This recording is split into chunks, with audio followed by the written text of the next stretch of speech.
All right, guys, moving on to 1985's Phenomena, which this is an interesting Argento film for me because I highly enjoy this movie, and I always kind of forget how much I do love this movie until I rewatch it, and then I realize and remember, oh shit, that's right, I absolutely love this movie, and I end up liking and respecting it more every time I rewatch it. And same exact scenario with this rewatch here. And this is definitely, I think, his most like fantastical movie. Like straight up fantasy, like, well, with a killer, like all his movies. And just like the ideas in this movie and just some of the things in this movie are just ridiculous. Like, like when you really think about it and you're watching it. But it works for me. Like, for some reason, like, all of the just ridiculous, fantastical things in this movie just work really well for me. And the whole premise of having somebody with a telepathic link to insects to help solve a murder, like a series of murders, is a cool premise. Like, it's not something you see in many movies or any movies that I can think of besides this one. And I love the opening shots in this movie of the mountains and everything in Switzerland that it's supposed to be in.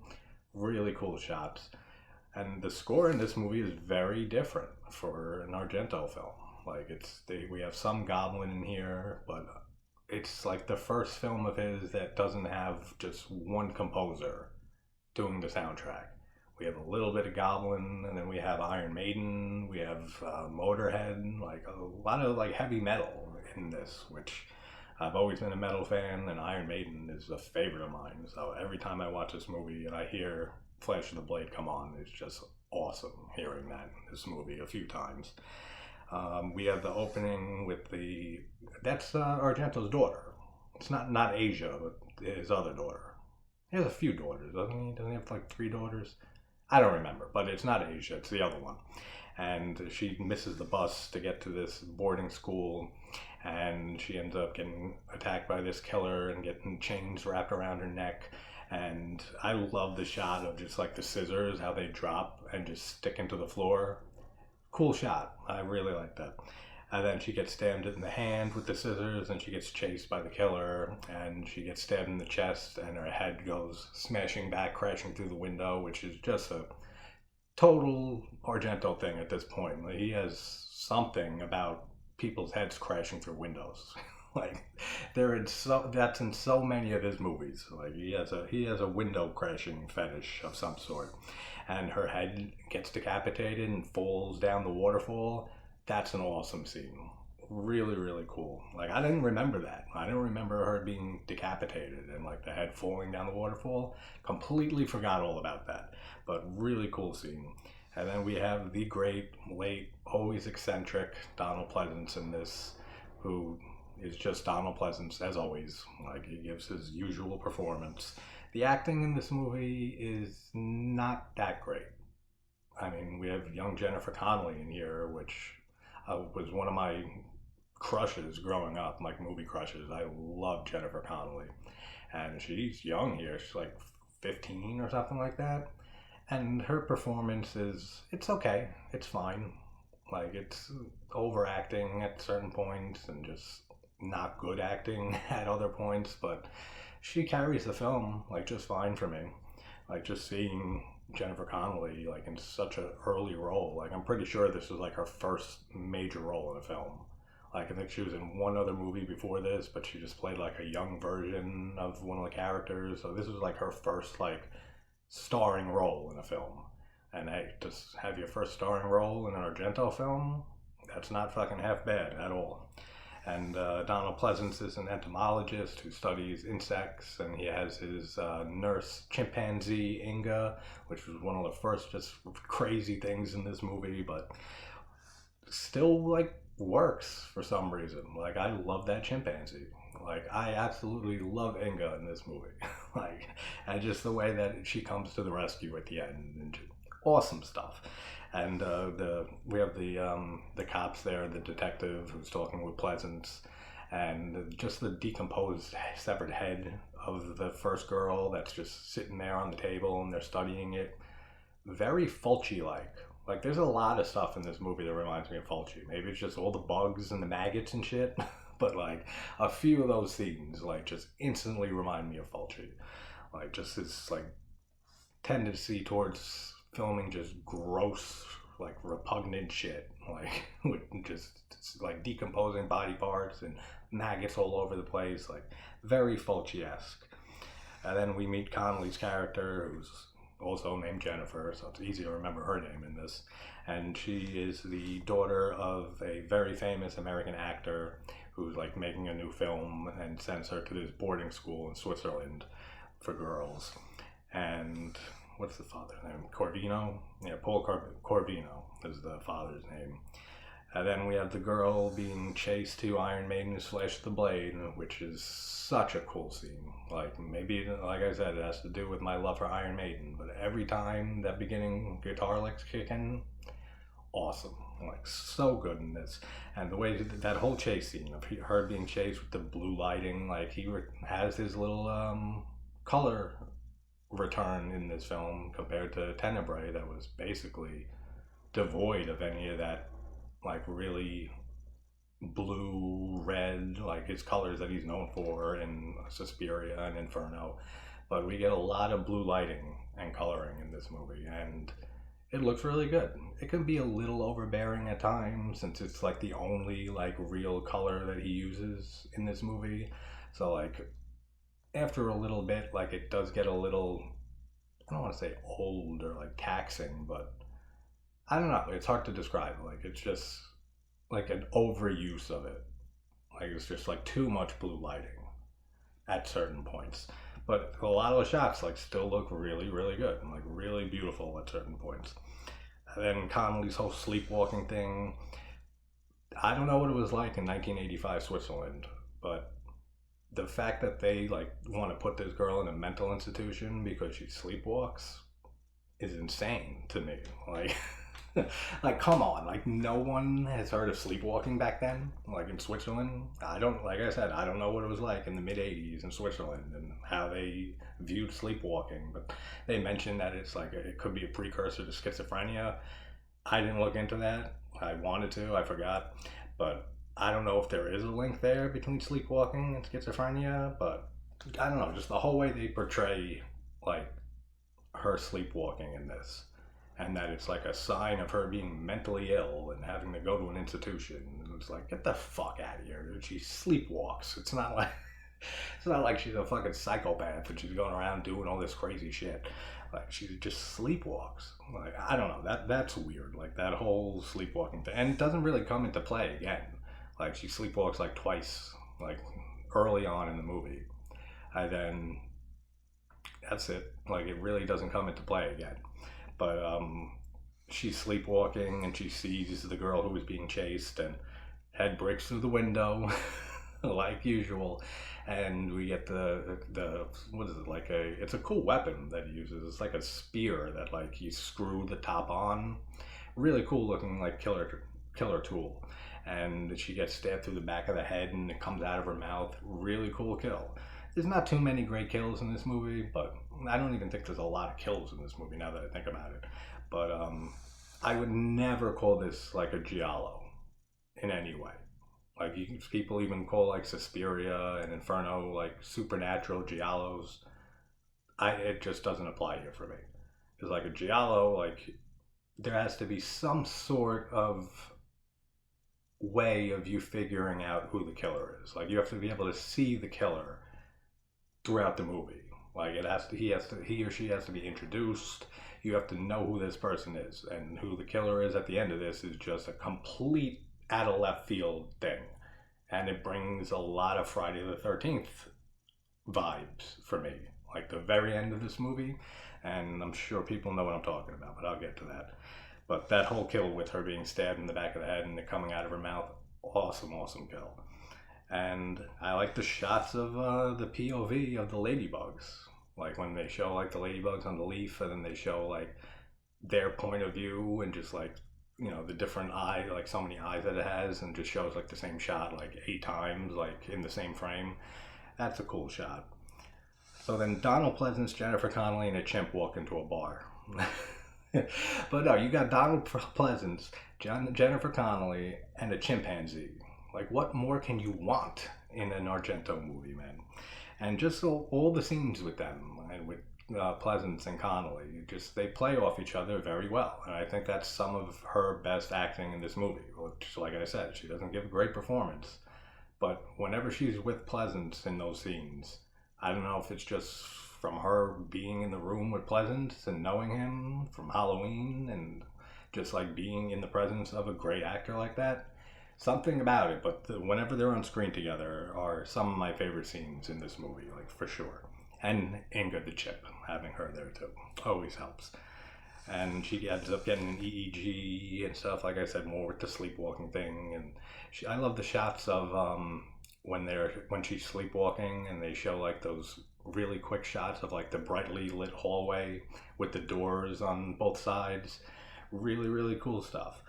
And let's see here. I don't have as much to say about this film, but then we get Sophie, who is our roommate, who sneaks out to like make out with her boyfriend for like 3 fucking seconds, and then the boyfriend's like, "I gotta go." Like I think he said he's like getting shipped out. He's in the army or something like that. I can be completely wrong with that, but he's going somewhere. And he's leaving, and she's like just pissed off, and she's like, "Fuck you," and yells at him. And then Sophie gets killed with the spear, and then we have Jennifer Connelly's, or just Jennifer. It's so hard not to call her Jennifer Connelly, and she ends up following the what the hell is it? The firefly, that's what they are, right? The firefly with the little light that. You know what I'm talking about. It's a firefly. And she ends up following she ends up following the firefly and finding Sophie's body and finds the killer's glove with the maggots all over it. And just how that all comes into play is really interesting. Like with the whole science behind the insects and stuff and how they use them to track down the murderer is very cool. Like like I said, it's a very interesting idea, which you never see. Like it's a very original premise. And I think Argento said that he wrote and directed this after hearing a story about a murder that was solved by like studying the insects and stuff and the maggots that were on the corpse of the murderer. So that's what like inspired him to write and direct this, which is, like I said, a very cool premise. And the shot with the flies all like descending, like with the shot of the moon and the flies, like millions of flies coming down all around the school. One of the coolest shots in the movie. Like really cool how they did that. Pretty sure like he took the special effects guy took like a bunch of like coffee grinds or something like that and like poured it over the shot or something like that to get like the look of like all these millions of flies coming down. Looks really, really cool. And then we find out about the great sarcophagus fly and that the larva is attracted to just dead corpses, and that's why they were on the killer's glove, and that Pleasance ends up deducing that whoever the killer is likes to keep the bodies around and like it's kind of a necrophile, which is fucking weird as it is. The close-up shots of the fly and in the abandoned house and finding the severed arm, like the decomposing severed arm, like in the crawl space with the maggots all over it. Again, Fulci. Like immediately I think of Fulci.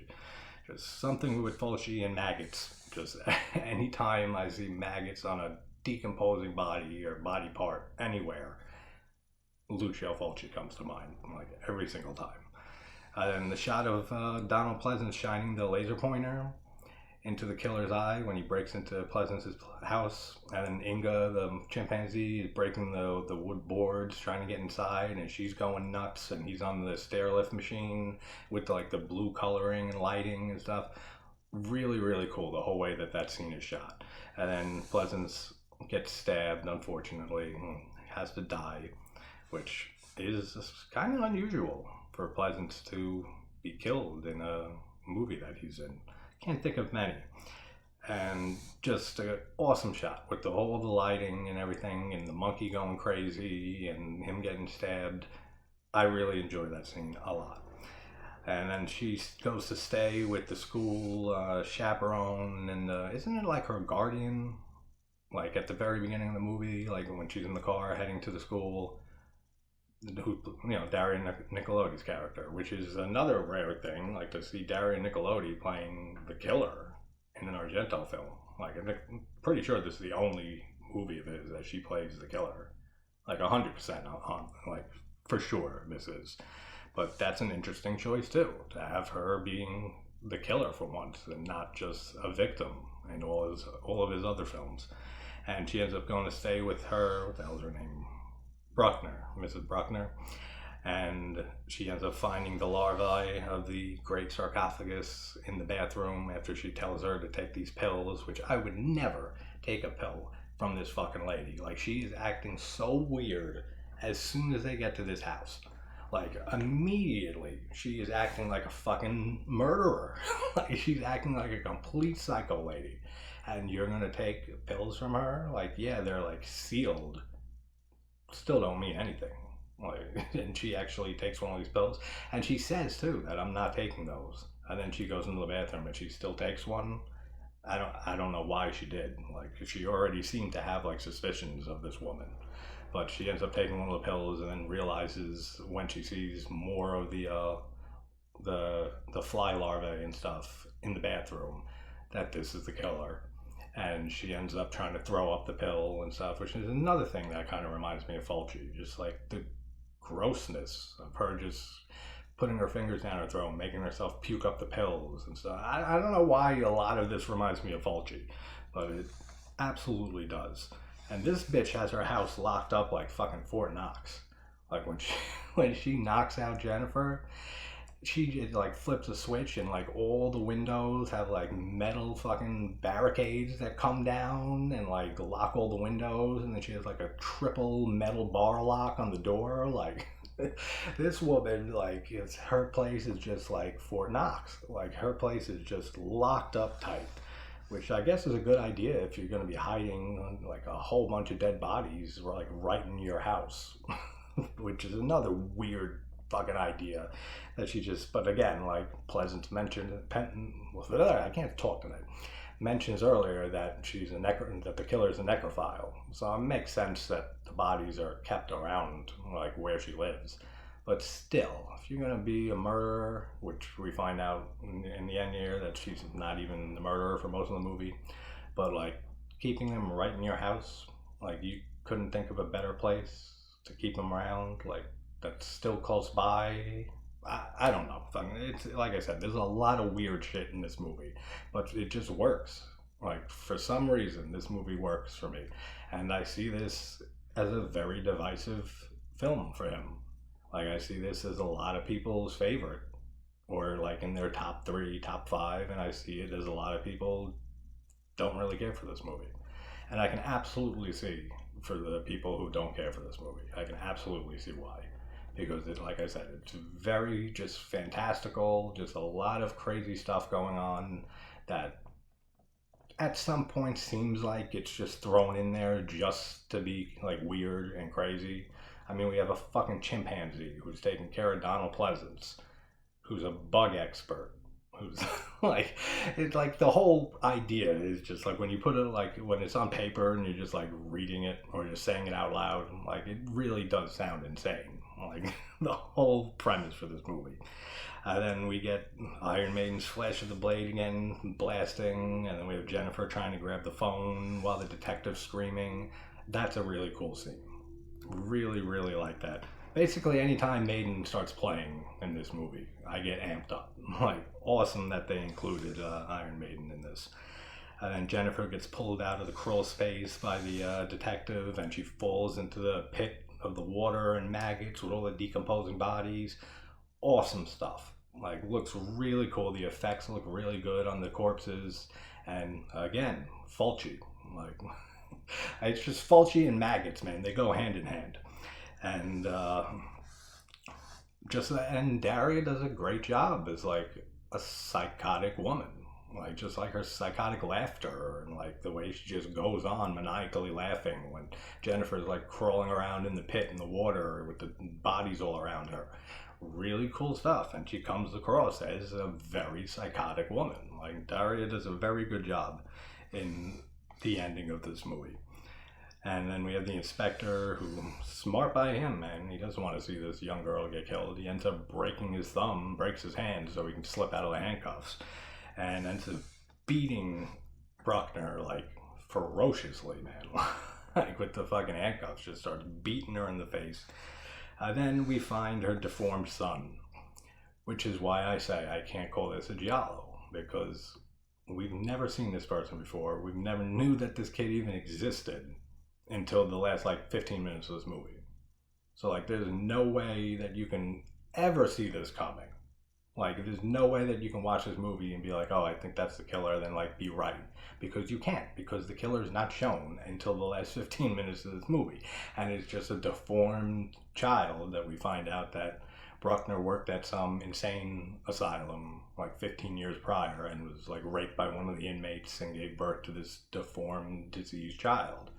And the whole last 15 minutes of this movie reminds me of Friday the 13th, the first one, like just condensed into like 10 minutes. Like if you think about it, like we got this deformed kid, just like Jason, and then in the end he ends up drowning in the water, just like Jason, and then the mother appears to take vengeance for her son dying, just like Pamela Voorhees. So like the whole ending of this movie reminds me of Friday the 13th, like very strong vibes of that. And I wonder if Argento was inspired by it, like even just a little bit, because it seems like he might have been, because like that's kind of close to the whole plot of Friday the 13th for it to just be a complete accident or coincidence. I really feel like he might have been influenced by that a little bit. Because this was in 85, so this is like 4 Fridays in. So I think he could have been influenced by this for sure. Especially after this, like, well, after Two Evil Eyes. Did Savini do the effects in that? Yeah, he did, right? And then Trauma, he did too. So we have Savini in the next 2 movies, so he was definitely aware of Savini, and, you know, worked with him even in Dawn of the Dead. So I don't know, the whole tie between Savini and Friday the 13th and this coming out like after the first few Friday films, I think there is a little bit of a tie there in some way, that he was influenced in some sort of way by Jason with this deformed son. But the way that he looks and the makeup on him, really good. Like, he looks fucking weird, man. This kid looks so creepy. Like, when he's in the corner and Jennifer comes up and she's trying to say, like, I'm not going to hurt you. You don't have to worry about the mirrors. And from the back, he looks like just some normal kid. And then he turns around and he's just fucking grotesque, dude. Very good makeup on him. Then he tries attacking her when they get out to the boat.